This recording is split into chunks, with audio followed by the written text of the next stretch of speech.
আজকে আমরা বানাবো একটি মজাদার সিম্পল লোকাল মুরগির বোনা, যার জন্য প্রথমে আমরা মাংসগুলোকে ম্যারিনেট করে নেব। ম্যারিনেশনের জন্য আমরা কিছুটা পেঁয়াজ কুচি, এর মধ্যে অ্যাড করব রসুন বাটা, আদা বাটা, হলুদ গুঁড়ো, লঙ্কা গুঁড়ো, ধনিয়া গুঁড়ো, জিরে গুঁড়ো, লবণ। তারপর সবগুলোকে ভালোভাবে মিক্স করে নেব। তারপর এর মধ্যে অ্যাড করব কিছুটা সরষের তেল, আবারও সবগুলোকে মিক্স করে নেব এবং এর মধ্যে আমরা অ্যাড করব গোটা গরম মশলা, যেটা আমি এখানে ভুলে গেছি, তাই আমি এটাকে পরে অ্যাড করে নিয়েছি। তারপর চিকেনগুলোকে অ্যাড করে এগুলোকেও আবার মশলার সাথে ভালোভাবে মিক্স করে আমরা এটাকে আধা ঘন্টার জন্য ম্যারিনেশনে রেখে দেব।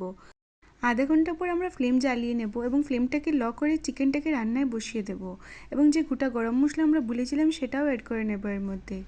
তারপর এটাকে ঢাকনা চাপা দিয়ে কিছুক্ষণের জন্য রেখে দেব। কিছুক্ষণ পর ঢাকনা সরিয়ে আমরা চিকেনটাকে ভালোভাবে মিক্স করে নেব গোটা গরম মশলার সাথে। এভাবে করে আমরা এটাকে আধা ঘন্টা পর্যন্ত কুক করেছি এবং আমরা মধ্যে মধ্যে এটাকে নেড়েচেড়েও দিয়েছি। তারপর এর মধ্যে আমরা গরম জল অ্যাড করব। জল অ্যাড করে এটাকে আমরা ঢাকনা চাপা দিয়ে রেখে দেব। যখন মাংসটা পুরোপুরি সেদ্ধ হয়ে যাবে তখন এর মধ্যে আমরা গরম মশলা অ্যাড করে সব কিছুকে আবার মিক্স করে নেব।